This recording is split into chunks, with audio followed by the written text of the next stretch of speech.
Salut les gars, j'espère que tout le monde va bien. On se retrouve aujourd'hui pour la petite vidéo pour la pompe à essence. C'est légèrement le why, la pompe est démontée. Et à vrai dire, vous allez me détester, mais on a déjà terminé le bloc pompe. Il est terminé, il a même déjà été testé. Mais je voulais redémonter pour vous montrer concrètement ce qui a été fait. Parce que je trouvais ça quand même beaucoup mieux, quoi. Ce qui a été fait. En fait, le problème qu'il y avait, c'est que j'ai monté un petit raccord radium, je vais aller le chercher de suite, qui se vend spécial pour repartir, vous savez, sur le bloc pompe d'origine. Vous avez un espèce de raccord avec des joints toriques. Et j'avais acheté ce raccord radium là, pour repartir du raccord d'origine vers AN6. J'ai tout tiré en AN6 sur ma voiture. L'aller et le retour. Et ce raccord là, je suspectais une fuite. Mais en fait, il s'avérait que c'était l'embase du raccord de retour qui était à côté. Donc ça. Donc ça m'a saoulé. J'ai tout démonté, j'ai tout refait propre. Et au passage, j'ai monté une pompe 450 litres Walbro. Donc voilà. Le bébé, il est là. Donc voilà à quoi ça ressemble. Alors, je vais vous détailler étape par étape ce qui a été fait. Déjà, il y a deux raccords passe-cloison AN6 spécial pompe à essence. Donc, c'est du AN6 de ce côté et de l'autre côté du RIT normal. Je mettrai le lien dans la description. Donc voilà, pompe 450 litres Walbro spécial E85 avec les fiches, les connectiques spéciales. Ici, c'est le retour. Ici, c'est l'aller. Ici, d'origine, vous avez la sortie. Pour tuyau avec joint torique comme ça. Donc moi ici ce qu'on a fait, c'est que ça a été repercé et on a mis ces deux raccords avec de la colle époxy. Toute la partie basse de la pompe d'origine a été supprimée pour laisser place à tout ça, tout le corps pompe. Donc pour le retour, j'ai mis ce tuyau annelé que j'ai trouvé sur AliExpress et j'ai réutilisé le siphon de jet d'origine. Donc ici il y a l'autre partie du réservoir qui se connecte et ça c'est le retour d'essence. Pour la fixation de la pompe, c'est une tige en inox plein de 10 mm.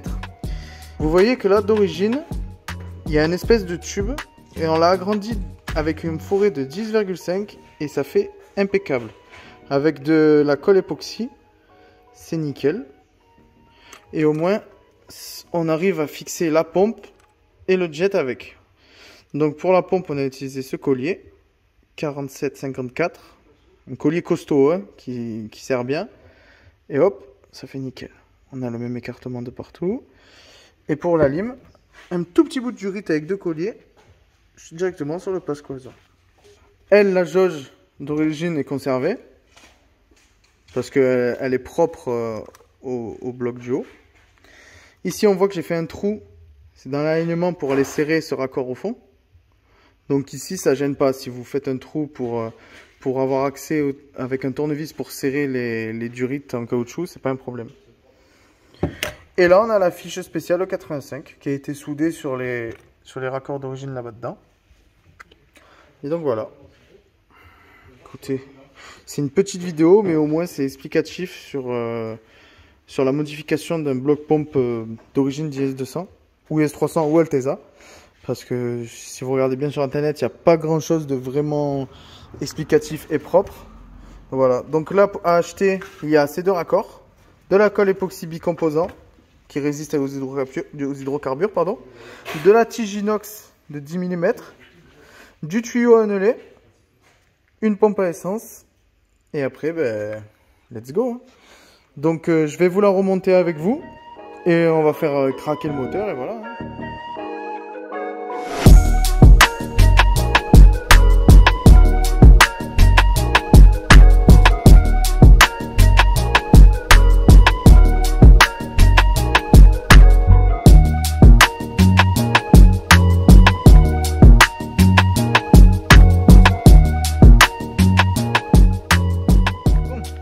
Là, vous venez de voir le time-lapse.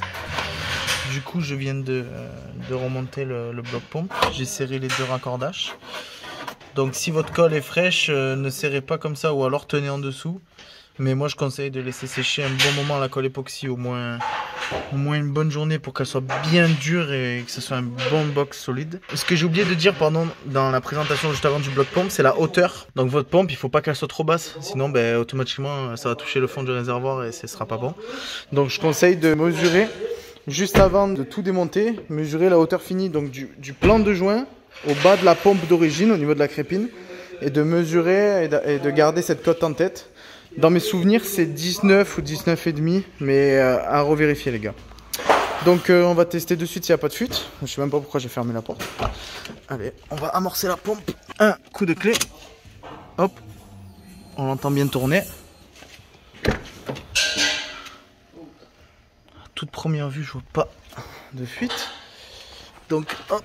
Je coupe le contact, je remets un coup en montant la pompe et on va démarrer. Bon, le ralenti bien pec. On a réparé tous les voyants aussi. On va faire un petit short, vous verrez. Bon, fuite, ça dit quoi?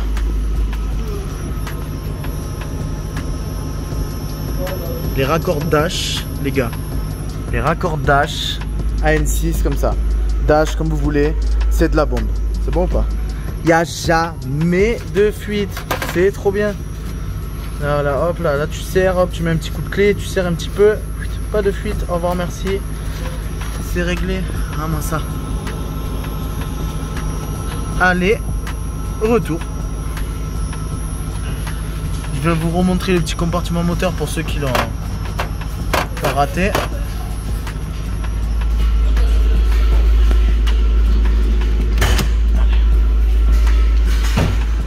Monsieur, pouvez-vous ouvrir le compartiment moteur de cette magnifique auto de course?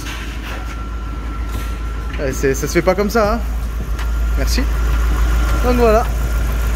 L'alimentation ici qui se split en deux.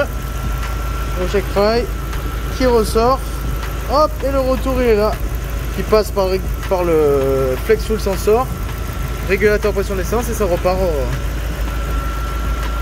au bloc pompe. Avis sur ce bloc pompe tuning? C'est Walidé. Monte un peu.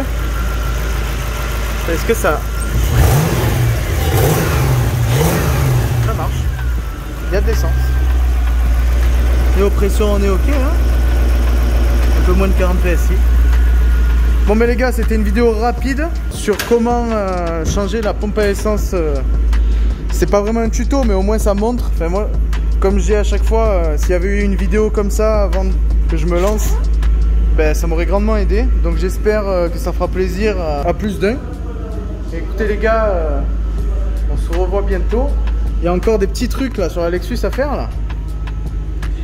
Je dis ça, je dis rien. Là il y a un SR20 qui est caché là-dessous. Là il y a encore un UZ. Là il y a une GS430. Une S13. Bon, il y a de quoi faire. Bon les gars, peace. À bientôt. Et merci. Oh, faites un coucou de dessous cette S14 de drift. Bon les gars, petite outro pour la vidéo, le bloc pompe. Donc vous voyez bien que là, je suis pas au garage du tout. Je suis à la maison et on est quoi? On est un mois, comme d'habitude, un mois après la vidéo.